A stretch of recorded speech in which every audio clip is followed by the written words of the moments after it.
आप सभी को न्यूज़ गैंगस्टर का सादर प्रणाम। अगर आपकी याददाश्त ज़रा भी अच्छी है तो आपको दो नाम ज़रूर याद होंगे। पहला सोनम रघुवंशी और दूसरा राजा। एक बेहद सामान्य, भोला और ईमानदार सा दिखने वाला युवक जिसकी शादी सोनम नाम की महिला से होती है। दोनों शादी के बाद मेघालय हनीमून पर जाते हैं। वहाँ राजा की मौत हो जाती है और उसके बाद राजा का शव दो राज्यों की पुलिस खोजती है, पहला मध्य प्रदेश की, दूसरा मेघालय की। और कई दिनों की खोजबीन के बाद जो तथ्य सामने आते हैं, जो जानकारी सामने आती है, वो पूरे देश, पूरे समाज को हिला कर रख देती है। पता चलता है कि राजा की मौत नहीं हुई बल्कि उसकी हत्या कराई गई, और उसकी हत्या के पीछे कोई और नहीं बल्कि खुद उसकी पत्नी सोनम रघुवंशी का हाथ था। समय में थोड़ा और पीछे चलते हैं, आपको दो और नाम याद आएंगे, साहिल और मुस्कान। और जब आप ये दो नाम याद करते हैं तो आपको एक बड़ा सा नीला ड्रम याद आता है जिसमें मुस्कान ने अपने पति की बेरहमी से हत्या करके उसके शव को टुकड़ों में काटकर नीले ड्रम में भर दिया था। इन दोनों घटनाओं ने पूरे देश और पूरे समाज को नए सिरे से सोचने के लिए मजबूर कर दिया। लेकिन एक बार फिर महाराष्ट्र के पुणे में ठीक कुछ इस तरह की ही घटना हुई है। लेकिन सोनम रघुवंशी वाली घटना और ये जो पुणे की घटना है, इसमें फ़र्क सिर्फ इतना है कि सोनम रघुवंशी ने अपने पति की हत्या शादी के बाद हनीमून पर कराई, और पुणे वाली घटना में लड़की ने अपने मंगेतर की हत्या शादी की तैयारियों के दौरान कराई। इस कहानी में कुल तीन किरदार हैं। पहली लड़की जिसका नाम है सिया गोयल, दूसरा उसका मंगेतर जिसका नाम है केतन अग्रवाल, और तीसरा उस लड़की का सो कॉल्ड बॉयफ्रेंड या सो कॉल्ड लवर चेतन चौधरी। फरवरी 2026 में सिया गोयल और केतन अग्रवाल की सगाई हुई थी, और उसी दौरान ये तय हुआ कि नवंबर 2026 में दोनों की शादी होगी। और खूब तैयारियां हो रही थीं, डेस्टिनेशन वेडिंग प्लान हुई। ये तय हुआ कि उदयपुर में शादी होगी, और उदयपुर में शादी के लिए लगभग 17 करोड़ रुपए का एक पैलेस बुक किया गया। और सिर्फ पैलेस ही नहीं बुक किया गया, दो चार्टर्ड प्लेन बुक कराए गए जिससे मेहमानों का आना जाना सुविधाजनक तरीके से हो सके। और लेकिन इस पूरी अवधि में फरवरी से लेकर नवंबर के बीच एक नाराज़गी थी। वो नाराज़गी थी सिया गोयल की। सिया इस शादी से बिल्कुल खुश नहीं थी, और उसकी ज़िंदगी में चेतन चौधरी नाम का एक शख्स था, और दोनों के बीच लगभग एक साल से बराबर रिश्ते बने हुए थे। और सिया गोयल केतन अग्रवाल को अपने इस प्यार के रास्ते का सबसे बड़ा रोड़ा मानती थी, और शायद इसीलिए उसने अपने मंगेतर केतन की हत्या का एक डरावना, एक बेहद निर्दयी, एक बेहद क्रूर प्लान बनाया।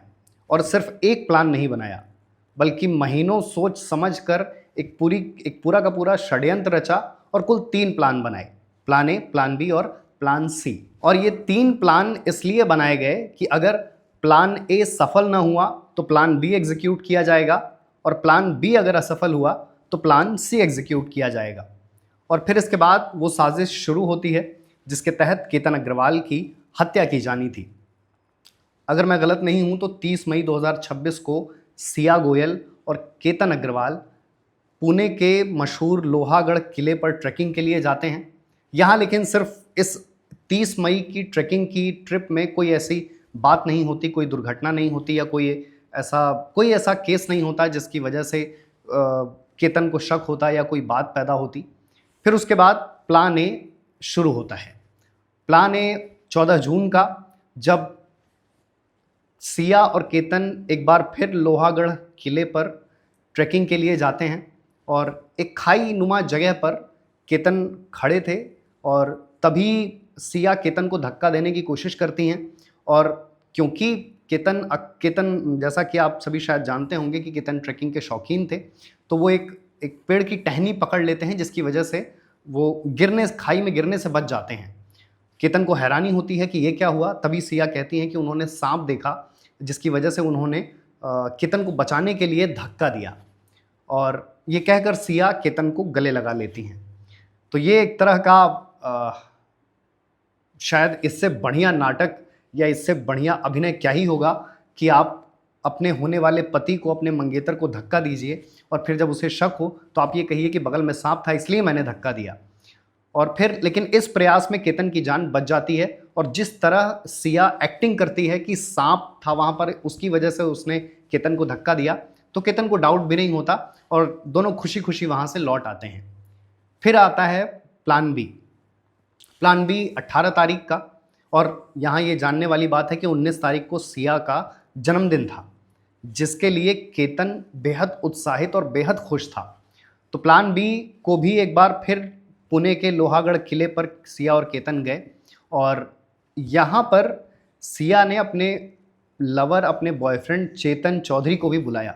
चोटी नुमा जगह से, एक ऊंचाई वाली जगह से केतन को धक्का देने वाला प्लान था, वो सफल हुआ। सिया ने अपने मंगेतर, अपने फियांसे केतन अग्रवाल को एक ऊंचाई वाली जगह से धक्का दिया, जिसके बाद वो लगभग 350 से 4 फीट गहरी खाई में गिर गए और वहीं उनकी मौत हो गई। और उसके बाद एक बार फिर नाटक का दौर शुरू हुआ। सिया ने तमाम तरह के स्टेटस लगाए, तमाम तरह की स्टोरीज़ लगाई कि तुम मुझे छोड़कर चले गए और मुझे इस दुनिया में अकेला छोड़कर चले गए, मेरा क्या होगा। इस तरह का जो एक इमोशनल ड्रामा होता है, सिया ने अपना वो नाटक, वो ड्रामा जारी रखा।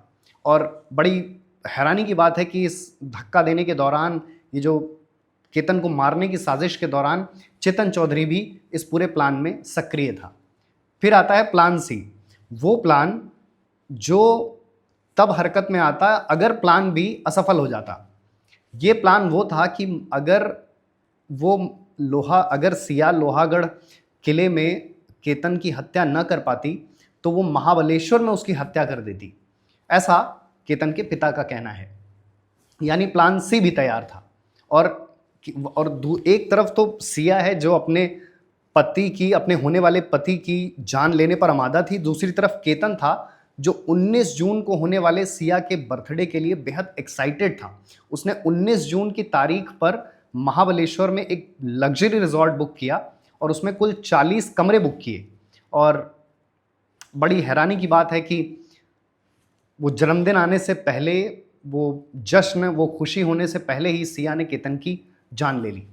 और सिया ने क्योंकि सिया का ये अभिनय जारी था कि तुम मुझे अकेला छोड़कर चले गए, कहाँ चले गए, तो सिया ने पहले इस मौत को दुर्घटना बताया और कहा कि ट्रेकिंग के दौरान फ़ोटो खींचते हुए केतन का बैलेंस बिगड़ा और वो खाई में गिर गए। और ये जानकारी भी आप लोगों को पता होनी चाहिए कि जिस लोहागढ़ के किले में, जो ट्रेकिंग के लिए मशहूर है पुणे में, जिसमें ये केतन की हत्या हुई, उसमें ही प्री वेडिंग शूट होना था केतन और सिया की शादी का। अब जरा वो बातें जान लेते हैं जिनके आधार पर पुलिस को शक हुआ कि इस पूरी कहानी में कुछ तो ठीक नहीं है। केतन, जैसा कि मैंने शुरू में कहा कि केतन को पहाड़ और ट्रैकिंग का बेहद शौक था, तो पुलिस को ये लगा कि जिस इंसान को ट्रैकिंग का इतना शौक था वो इतना लापरवाह नहीं हो सकता ट्रैकिंग करते हुए, और वो भी ऐसे ट्रैक पर जो एक ठीक ठाक ट्रैक है। तो पहला शक पुलिस का यहाँ पर आया कि जिस इंसान को ट्रैकिंग का शौक था, वो उसका बैलेंस कैसे बिगड़ सकता है या वो दुर्घटना में किसी खाई में कैसे गिर सकता है। दूसरा, पुलिस ने जब जांच शुरू की तब सिया और चेतन इस पूरे मामले की सही जानकारी नहीं दे रहे थे, क्योंकि किसी भी केस में सबसे पहले सोशल मीडिया पोस्ट देखी जाती है, कॉल डिटेल्स देखी जाती हैं, क्योंकि आज के समय में सोशल मीडिया से बड़ा या वीडियो और फुटेज से बड़ा कोई प्रूफ नहीं होता। तो पुलिस ने जब शुरुआत की, पूछताछ की, तो सिया और चेतन यानी उसका बॉयफ्रेंड इस पूरी जांच में सहयोग नहीं कर रहे थे, कॉल डिटेल्स नहीं दे रहे थे, सही जानकारी नहीं दे रहे थे। और फिर तीसरी सबसे बड़ी बात कि गर्मी का समय है, जून का महीना है, अच्छी भली उमस होती है महाराष्ट्र में और महाराष्ट्र के अलग अलग इलाकों में।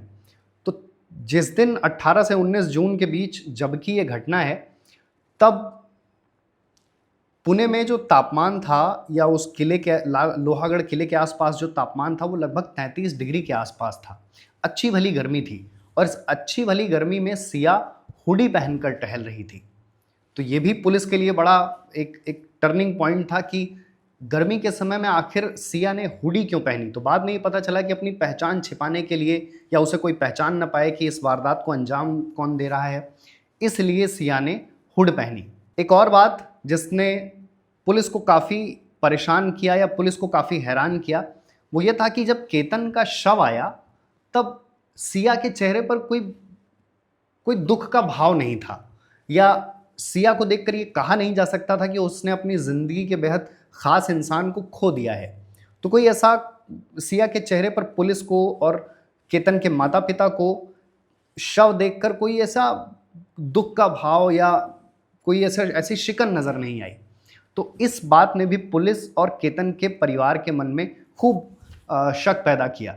और केतन के पिता पुणे के मशहूर रियल एस्टेट कारोबारी, और सिया का भी परिवार एक कारोबारी परिवार है, एक मसाले का मशहूर ब्रांड जिसका सिया का परिवार बिजनेस करता है।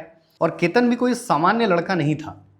उसने सिम्बायोसिस यूनिवर्सिटी से बीबीए की डिग्री ली, उसके बाद मास्टर ऑफ साइंस एंटरप्रेन्योरशिप की पढ़ाई की, वो भी बाहर से, विदेश से। इसके अलावा अपनी जो उसके घर की कंपनी थी रियल एस्टेट की, उसमें वो सीएमओ था। उसकी लिंक्डइन प्रोफाइल देखकर ऐसा लगता है कि वो पर्यावरण से जुड़ी चीज़ों के लिए या ग्रीनरी से जुड़ी चीज़ों को बढ़ावा देने के लिए भी काफ़ी तत्पर था। तो केतन, और जिस तरह की तस्वीरों में केतन जिस तरह का नज़र आता है, या केतन की जिस तरह की पर्सनैलिटी सोशल मीडिया पर तस्वीरों में नज़र आती है, तो ये ऐसा लगता है कि एक decent, he was a decent guy, ऐसा कहा जा सकता है। शादी के पहले भी सिया और केतन की एक ट्रिप थी बाली की, जो होनी थी, जो कभी हुई नहीं। उनके टिकट्स और होटल्स तक बुक हो चुके थे, लेकिन सिया ने अचानक कहा कि उसका पासपोर्ट खो गया है। लेकिन पुलिस की जांच में ये पता चला कि सिया का पासपोर्ट खोया नहीं है, बल्कि उसने खुद ही फाड़ कर फेंक दिया। तो ये भी बात थी कि सिया का जिस तरह का बर्ताव था, या सिया की जिस तरह की सोच थी, केतन उसके ठीक ऑपोजिट एंड पर था। अगर सिया नॉर्थ पोल थी तो केतन साउथ पोल था। दोनों के इमोशंस में, दोनों के सोचने के तरीके में, दोनों की संवेदनशीलता में ज़मीन आसमान का फ़र्क था। हो सकता है चेतन का स्वभाव जैसा भी रहा हो, लेकिन जिस तरह की क्रूरता, जिस तरह की बेरहमी और जिस तरह की असंवेदनशीलता सिया ने दिखाई अपने मंगेतर की हत्या करके, ज़रूर ऐसा कहा जा सकता है कि कम से कम केतन में इतनी संजीदगी तो होगी ही। अगर वो अपनी होने वाली पत्नी के लिए इतना कुछ प्लान करता है, उसके बर्थडे के लिए इतना खुश होता है, इतना एक्साइटेड होता है, और इतना कुछ करता है खुश, अपनी शादी, अपनी होने वाली शादी से खुश होकर, तो कहीं ना कहीं उसके अंदर एक मानवीय पहलू तो था जो सिया में नहीं था। और फिर एक ये बहस होती है समाज में कि अगर सिया शादी नहीं करना चाहती थी तो वो इस शादी के लिए साफ साफ मना कर सकती थी, और शायद परिवार वाले भी मान जाते, कम से कम केतन के परिवार वाले तो मान ही जाते, और ये शादी वहीं पर रद्द हो सकती थी। लेकिन साफ साफ मना करने की जगह, साफ ना कहने की जगह, सिया ने एक लंबी चौड़ी साजिश रची, अपने ही मंगेतर की हत्या की साजिश। और एक 26 साल का बेटा, एक 26 साल का होनहार बेटा, और घर का इकलौता चिराग जो हमेशा के लिए बुझ गया। और पुलिस की जांच में ये बात भी सामने आई है कि सिया के चाचा और चाची को सिया के अफेयर के बारे में पता था, लेकिन फिर भी उन्होंने शादी का दबाव बनाया। तो केतन के परिवार वालों का यही कहना है कि उन्होंने हमारे साथ ऐसा क्यों किया। किसी के भी परिवार वालों का ऐसा ही कहना होगा, इससे अलग शायद ही कोई और कुछ कह पाए। और केतन के पिता, केतन का परिवार बेहद भावुक है। भावुक क्यों नहीं होगा, इकलौता बेटा जो खोया है। लेकिन कहीं ना कहीं इस पूरे प्रकरण में फिर एक बार कई सवाल पैदा किए, और सवाल पैदा किए इंसानियत पर, सवाल पैदा किए सोचने के तरीके पर, और सवाल पैदा किए लड़कियों की असंवेदनशीलता पर। और शायद मुझे ये बात कहने के लिए भी ट्रोल किया जाएगा, या शायद थोड़े विरोध का सामना करना पड़ेगा, लेकिन कहीं ना कहीं लड़कियों में जो संवेदनशीलता है उसमें कमी आई है। अब अगर आप इस घटना को ये कहकर काउंटर करते हैं, या इस तर्क से इसको डिफेंड करने की कोशिश करते हैं कि सालों से महिलाओं पर अत्याचार हो रहा है, तो मुझे लगता है कि अत्याचार को दूसरे अत्याचार से कंपेयर करना ही अत्याचार के साथ नाइंसाफ़ी है। तो ये सोचने की ज़रूरत है कि बतौर समाज और बतौर इंसान हम कहाँ जा रहे हैं, और ऐसी सोच कहाँ से पैदा होती है जहाँ पर एक सीधा डायलॉग या एक सीधा शब्द नहीं, या आपको शादी करनी है नहीं, ये कहकर बात खत्म हो सकती थी, या एक असहमति दर्ज कराकर रिश्ते को ख़त्म किया जा सकता था। वहाँ एक लंबा चौड़ा प्लान बनाना, एक पूरी की पूरी साजिश रचना, एक षड्यंत्र रचना, एक नौजवान की हत्या के लिए, ये किसी भी सूरत हालात में ठीक नहीं कहा जा सकता, इसके पक्ष में किसी भी सूरत हालात में कोई दलील नहीं दी जा सकती। तो इन्हीं बातों के साथ विदा लेते हैं, मिलेंगे किसी अगले वीडियो में। धन्यवाद।